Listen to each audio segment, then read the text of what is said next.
ಪ್ರಪಂಚದ ಮಹಾನ್ ಕಥೆಗಳಲ್ಲಿ ಒಂದಾದ ಅಭಿಜ್ಞಾನ ಶಾಕುಂತಲೆಯನ್ನು ಎಂಟರ್ಟೈನ್ಮೆಂಟ್ ರೀತಿಯಲ್ಲಿ ತೋರಿಸುವ ನಮ್ಮ ಕೀಟಲೆಗೆ ಮಹಾಕವಿ ಕಾಳಿದಾಸ ಹಾಗೂ ಅವನ ಫಾಲೋಯರ್ಸಲ್ಲಿ ಕ್ಷಮೆಯಾಚಿಸುತ್ತಾ ಈ ಪ್ರಸ್ತುತಿ. ಯುದ್ಧ ಸಮರಗಳಿಂದ ಬೋರ್ ಆದ ವೀರ ಪರಾಕ್ರಮಿ ಸುಂದರ ಯುವಕ ದುಷ್ಯಂತ ಮಹಾರಾಜ ಬೇಟೆಯಾಡೋಣ ಅಂತ ಕಾಡಿನ ಕಡೆಗೆ ಹೊರಟ.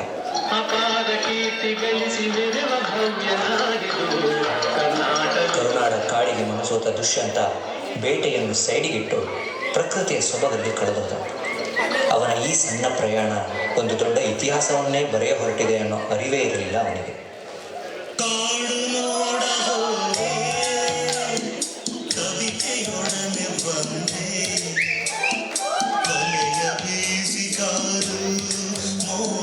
ತರುಣಿಯೊಡನೆ ಬಂದೆ ಮಾತನಾಡಲು ಅವಳು ಮಾಯವಾದಳು.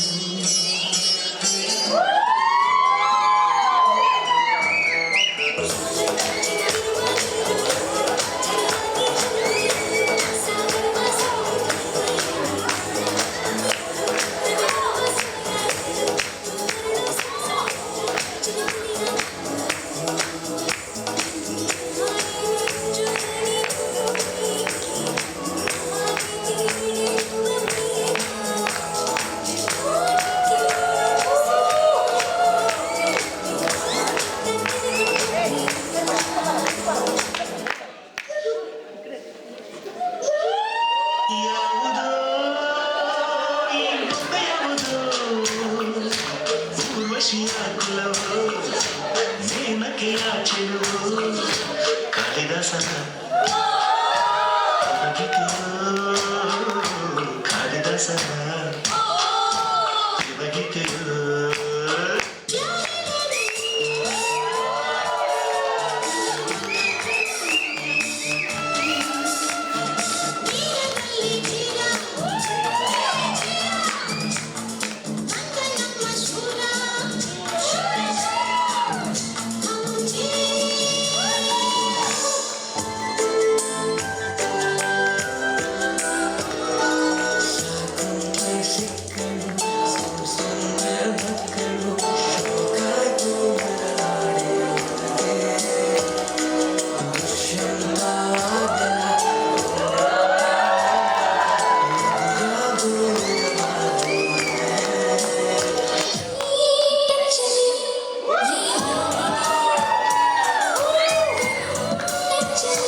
ಪ್ರೇಮಿಗಳಿಬ್ಬರು ಗಾಂಧರ್ವ ರೀತಿಯಲ್ಲಿ ವಿವಾಹವಾದರು. ದುಷ್ಯಂತ ಕರಿಮಣಿ ಮಾಲೀಕನಾದ, ಶಾಕುಂತಲೆ ಗರ್ಭಿಣಿಯಾದಳು. ತನ್ನ ಪ್ರೀತಿ ಸಂಕೇತವಾಗಿ ಅವಳಿಗೆ ಉಂಗುರವೊಂದನ್ನು ಕೊಟ್ಟು ವೆಕೇಶನ್ ಪೀರಿಯಡ್ ಮುಗಿಸಿ ದುಷ್ಯಂತ ರಾಜ್ಯಭಾರ ನೋಡಲು ಆಸ್ಥಾನಕ್ಕೆ ಹಿಂದಿರುಗಿದ. ಇತ್ತ ತನ್ನ ನಲ್ಲನ ಆಲೋಚನೆಯಲ್ಲಿ ಎಲ್ಲ ಮರೆತು ಕೂತಳು ಶಾಕುಂತಲೆ.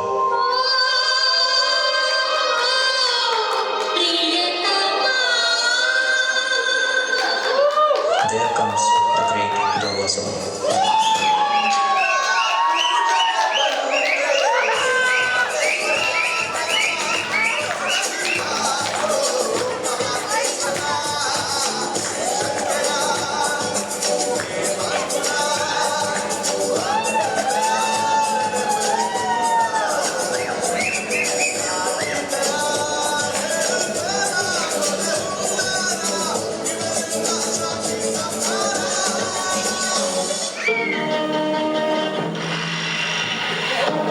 ಮೊದಲೇ ಕೋಪದ ಸ್ವಭಾವಕ್ಕೆ ಇನ್ಫೇಮಸ್ ಆದ ದೂರ್ವಾಸ ಮುನಿಗಳು ತಾನು ಬಂದರೂ ಗಮನಿಸದ, ಕರೆದರೂ ಓಡದ ಶಾಕುಂತಲೆಗೆ, ನೀನು ಯಾರ ನೆನಪಲ್ಲಿ ನನಗೆ ಈ ಅವಮಾನ ಮಾಡಿದೆಯೋ ಅವನು ನಿನ್ನನ್ನು ಮರೆತು ಹೋಗಲಿ ಎಂದು ಶಾಪವಿತ್ತು ಅಲ್ಲಿಂದ ಹೊರಟರು.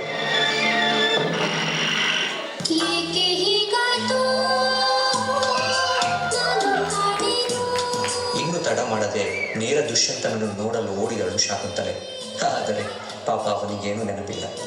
ಇತ್ತ ಅವನು ಕೊಟ್ಟ ಉಂಗುರವನ್ನೂ ನದಿಯಲ್ಲಿ ಕಳೆದುಕೊಂಡಿದ್ದಳು. ಹಾಗಾಗಿ ಇವಳ್ಯಾರೋ ತನಗೆ ಗೊತ್ತಿಲ್ಲ, ಪ್ಲೀಸ್ ಗೋ ಬ್ಯಾಕ್ ಎಂದು ಶಾಕುಂತಲೆಯನ್ನು ಹಿಂದಕ್ಕೆ ಕಳಿಸಿದ.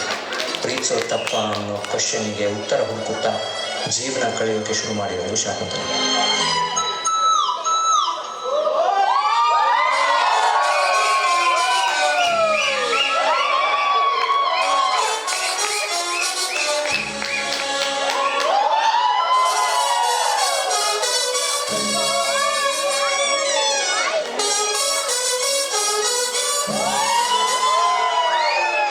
ಸೆರೆ ಸಿಕ್ಕ ಮೀನಿನ ಹೊಟ್ಟೆಯಲ್ಲಿ ರಾಜಮುದ್ರೆಯ ಉಂಗುರವನ್ನು ನೋಡಿ ಅದನ್ನು ನೇರ ದುಷ್ಯಂತನಿಗೆ ಕೊಟ್ಟ ನಮ್ಮ ಸ್ಟೋರಿ ಟ್ವಿಸ್ಟರ್ ಮೆನುಗಾರ.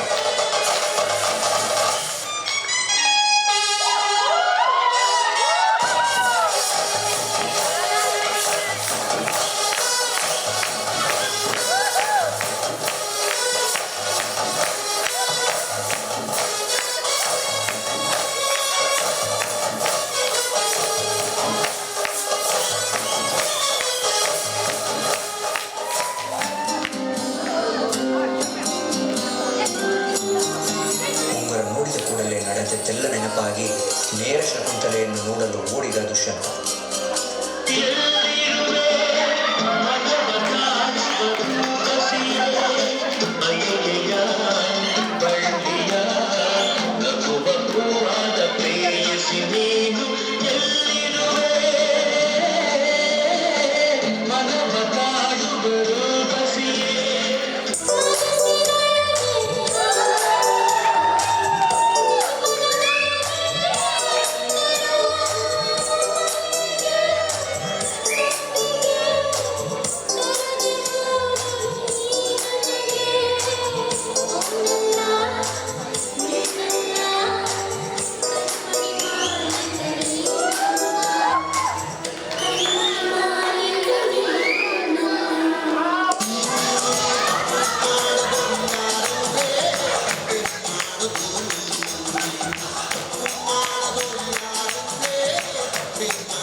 ಇತಿಹಾಸವನ್ನೇ ಸೃಷ್ಟಿಸಿದರು. ಇವರಿಬ್ಬರ ಪ್ರೇಮ ಸಂಕೇತವಾಗಿ ಹುಟ್ಟಿದ ಪುತ್ರ ವಿಶ್ವಕಂಡ ಹಾಗೂ ಕಾಣುತ್ತಿರುವ ಶ್ರೇಷ್ಠ ರಾಷ್ಟ್ರವನ್ನು ಕಟ್ಟಿದ ಚಕ್ರವರ್ತಿ ಭರತ. ಅವನ ಈ ನಾಡೆ ಪುಣ್ಯವನ್ನು ಭಾರತ ಹಾಗೂ ನಾವೆಲ್ಲರೂ ಆ ನಾಡಿನ ಹೆಮ್ಮೆಯ ಪ್ರಜೆಗಳು.